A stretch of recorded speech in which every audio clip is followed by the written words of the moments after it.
बिस्मिल्लाहिर्रहमानिर्रहीम। अस्सलाम वालेकुम दोस्तों, आज का जो मेरा टॉपिक है वो पाकिस्तान की जो इकोनॉमिक कंडीशन है उसके हवाले से कुछ सोल्यूशन पर है। अब मैं इसको आप लोग सोल्यूशन कह लीजिए या इसको आप मेरा सजेशंस कह लीजिए, ये आपकी मर्जी है। लेकिन फर्स्ट जो इम्पोर्टेंट चीज़ इसके अंदर है वो ये है कि पाकिस्तान कुछ चीज़ें ऑलरेडी कर रहा है और कुछ हमें फ्यूचर में करनी है।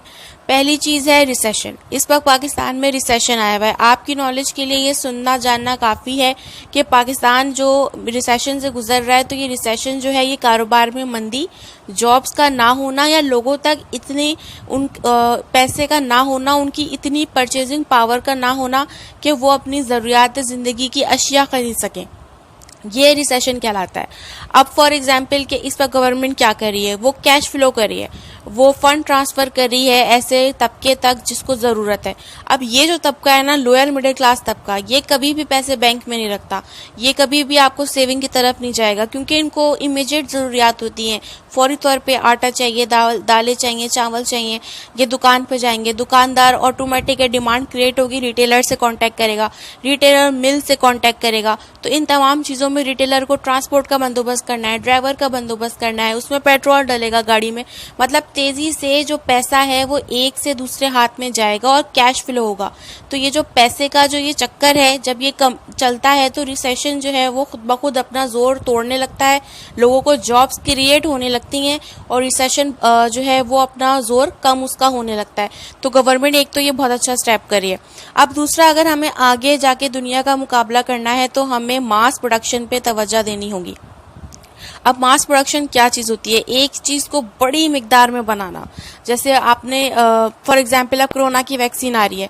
अब ये वैक्सीन जब भी बनती है, इसको कोई भी मुल्क बनाए, लेकिन उसको इसकी प्रोडक्शन के लिए चाइना या इंडिया की तरफ जाना पड़ेगा, क्योंकि इस वक्त पूरी दुनिया में इसकी डिमांड है ना।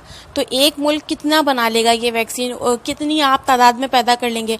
आपको लाजमी एक ऐसे मुल्क के पास जाना है जिसके पास ज़्यादा इंडस्ट्रीज़ हैं, ज़्यादा वर्कर है, ज़्यादा लेबर है। हमें चाइना और इंडिया का मुकाबला हम आबादी के लिहाज से हम नहीं कर सकते, हमें करना भी नहीं चाहिए मुकाबला, लेकिन हम इस मार्केट में कूद सकते हैं। इस मार्केट में बहुत गुंजाइश है, इस मास प्रोडक्शन की मार्केट में। आप घर घर, कस्बे कस्बे, छोटे छोटे जगहों पे कारखाने लगाएं, बिजनेस स्टार्ट करें। ये बहुत अच्छा मौका है कि पाकिस्तान खुद को मैं समझती हूँ कि दोबारा से रीबिल्ड करे और छोटे छोटे जगहों पे बिजनेस स्टार्ट करे, कारखाने लगाए और मास प्रोडक्शन की जो मार्केट है, जो कि इस वक्त इसमें बहुत स्पेस है, उसमें अपनी जगह को वो फिल करे।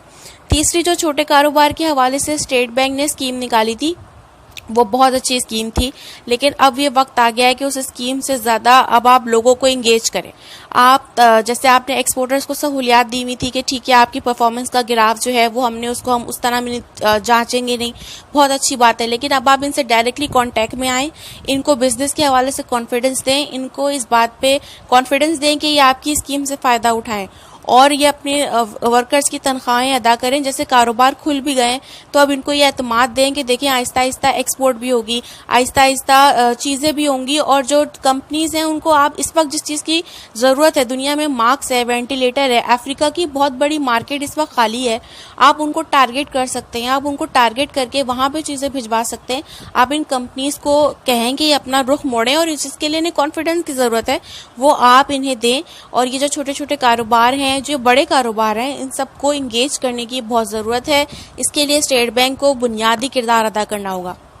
अब चौथी इंपॉर्टेंट चीज़ है कि वार से दूर रहें। इस वक्त चाइना और अमेरिका के दरमियान जो वार है, ऑल दो कि हम चाइना के साथ हैं, हमें होना भी चाहिए, लेकिन इस वक्त पाकिस्तान को कोई एग्जैक्ट पोजीशन लेने की ज़रूरत नहीं है, हमें कोई हीरो बनने की ज़रूरत नहीं है। अभी आप ठहरें, आराम से रुकें, देखें कि सूरत हाल किस तरफ जाती है।